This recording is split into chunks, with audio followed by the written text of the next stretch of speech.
Earlier this month, Korean-American writer Juhea KIM was announced as one of the finalists for the 2022 Dayton Literary Peace Prize for her debut novel, Beasts of a Little Land.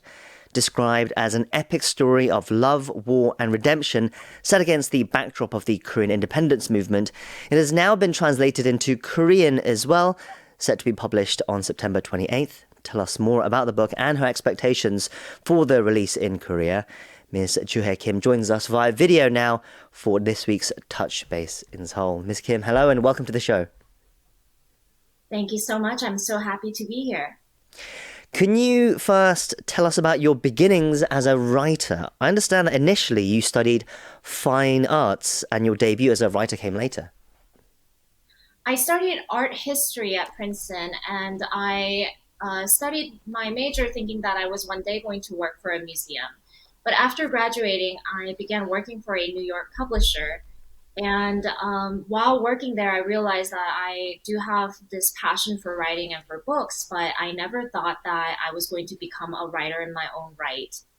It's only after I quit publishing that I began to take myself seriously as an artist and gathered enough courage to write a short story for the first time in my life.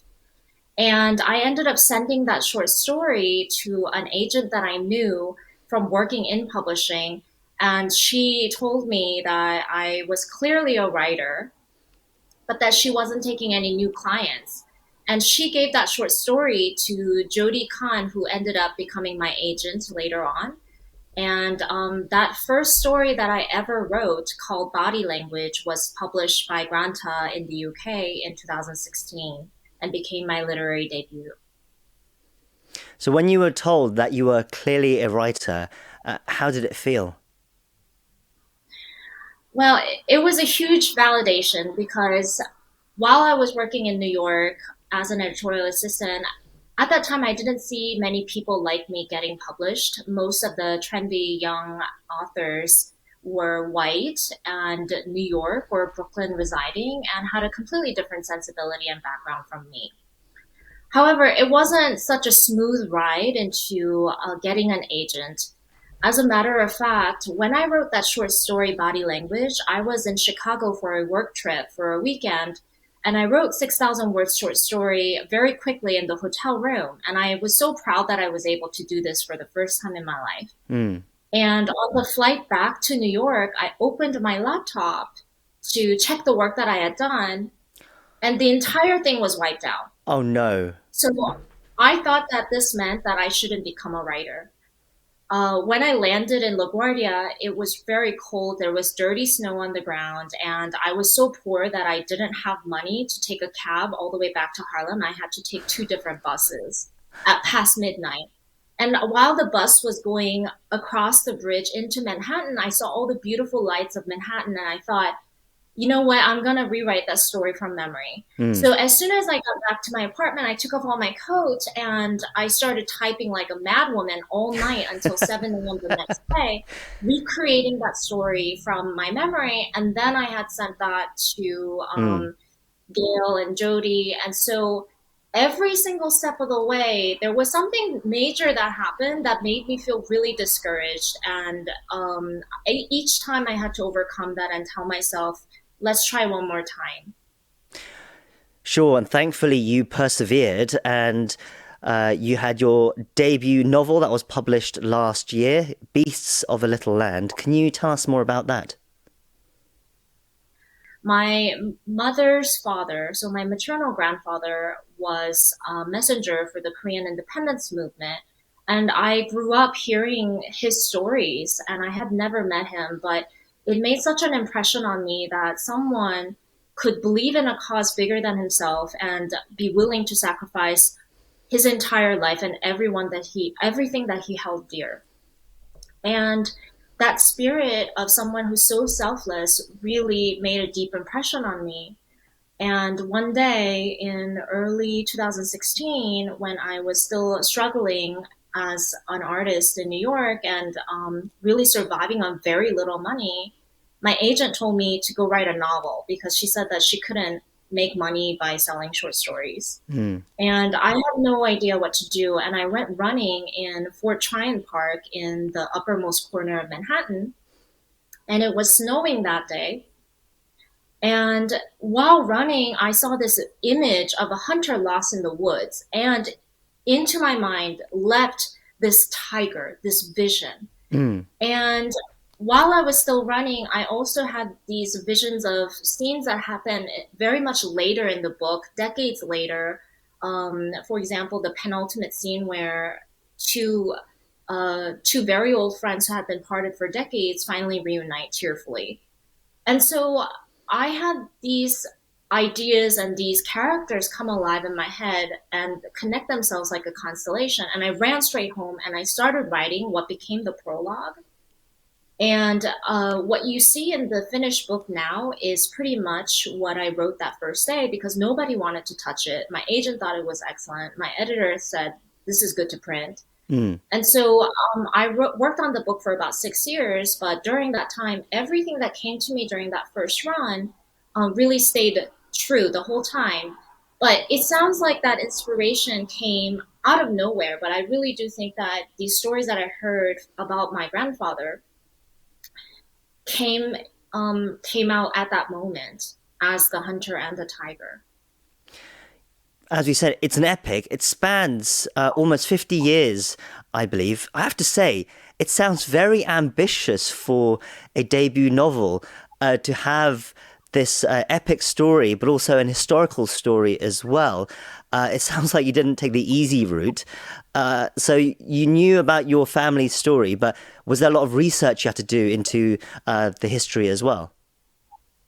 I get a lot of people who ask me about the research, and the research actually felt very natural and easy. And nothing about writing a novel is easy, but what I mean by that is I had been researching for this novel pretty much my entire life without even knowing it. Mm. Because even when I was a little child growing up in Korea, I was reading history books for fun. I was reading all the biographies. I was reading 삼국유사, 삼국사기, those medieval annals that are so richly woven with legends. And so it's fun for a little child.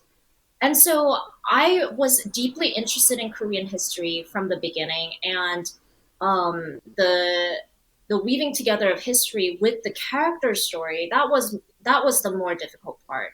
As you mentioned, it spans a long time, and it was a very difficult task for a debut novelist. If I could go back in time, I might advise myself against tackling such a big project. Sure. But what I had in mind was a sense of redemption and grace at the end that I wanted to impart to the readers. And I had the most important art experience of my life when I was 14, and I was playing Bruckner's Symphony Number 8. And Anton Bruckner was a very devout Catholic composer, and he was a very humble man and very faithful, but he also went through these periods of doubt. And at the end of this wonderful, long, deep symphony, you do arrive at the end of the fourth movement, the sense that he made peace with everything, with his human flaws, and also being whole with God. And I had this my idea that the things that I had that I could use in order to impart those feelings had to be equally big. It had to be grand in order to give that kind of resonance. So that's why I chose this topic. So it was clearly a passion project and a labor of love. How did it feel then when it was published and you started getting positive reviews? How did it feel to be a finalist for the Dayton Literary Peace Prize? So when I heard that, I cried tears of joy. I truly did. And it's definitely going to be one of the most wonderful moments of my life that I'll ever remember. Because not only is it a literary prize, but it is a prize honoring works that promote understanding and peace. And that is really my purpose as a writer. I didn't become a writer in order to just see my name on the cover of a book and feel fancy about myself. I actually think that that's quite meaningless. I have been through such difficult periods of my life, and I have been surrounded by very successful people, and I've had the chance to observe what is a meaningful way of living. And I realized that just being successful on its own doesn't make somebody a good person. That doesn't make a life very valuable. I have come to realize that what makes success really valuable is what you can do with it and how Mm. selfless you can be with it. And my mission has always been to use my talent for writing to save nature and reduce animal suffering. And I really wrote this book with the intent to awaken people to some of the humanity and empathy that we have forgotten. Not only did you get your debut novel published, it's also been translated into Korean now and set to be published this week. How did that come about? Was it always your intention for it to be published in Korea? It was my dream to get this published in Korean. I have such deep passion for the Korean language. In fact, I don't think that I could have written this book without being fluent in Korean. Because your book isn't just a story, it's your soul, it's your value system. And my value system was formed because of the Korean language, which is my mother tongue. And for this to come back to the mother country in the language that a lot of the times it was shaped by, because a lot of the dialogue I wrote in my head Mm. using Korean and translated into English, and I think that's pretty evident in the English version. A lot of readers, a lot of Korean American readers have told me that. So to have it come back to the language of my origins, my values, is deeply meaningful.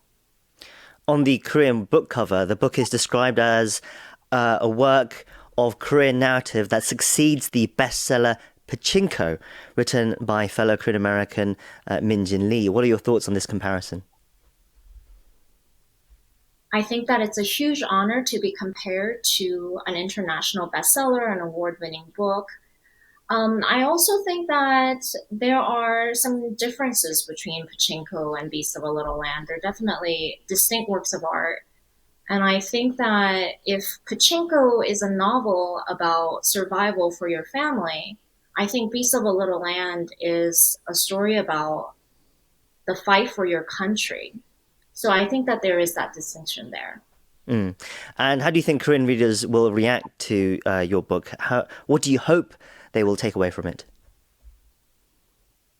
I mentioned the Korean relationship to nature, and I think that informed my sensibilities as an artist and activist from a very early age.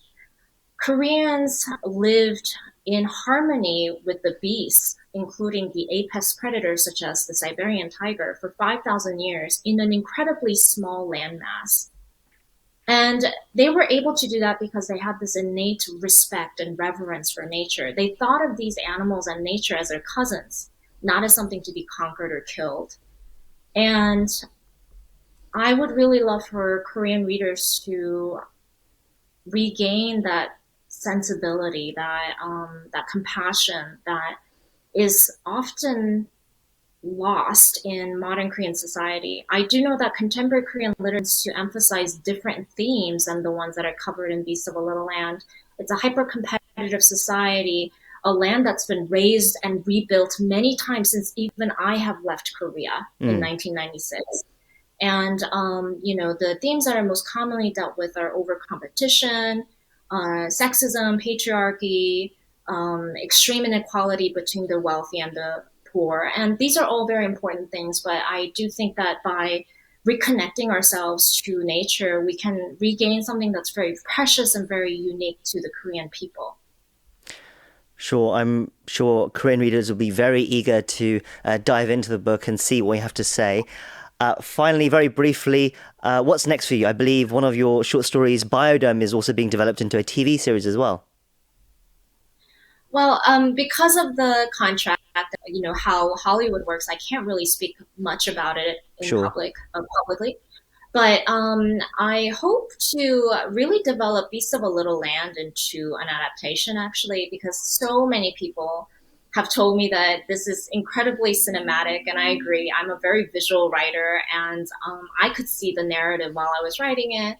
So I would love to see this developed. But what I am working on, and because my job is a writer and as a writer, you're supposed to always be working on the next thing instead of worrying, is your previous book going to be turned into a TV series? That's not really my Sure. my job is to focus on what I can control and work on, which is my art, which is writing. So I am writing the next novel, which is going to be about a ballet dancer, actually. And it's not historical. It's not even especially Korean. So, but it's just as close to my heart because I have been a dancer all my life. And I only choose things to write about if it's something that I can obsess myself over and really feel passionate about. So that's going to be a story of love between the artist and her art. Well, it sounds fascinating, and we certainly look forward to it. In the meantime, congratulations on your debut novel and the Korean translation. We'll have to wrap it up there. We've been speaking to the writer Juhea KIM for Touch Base in Seoul. Thank you once again for your time today. Thank you so much for having me.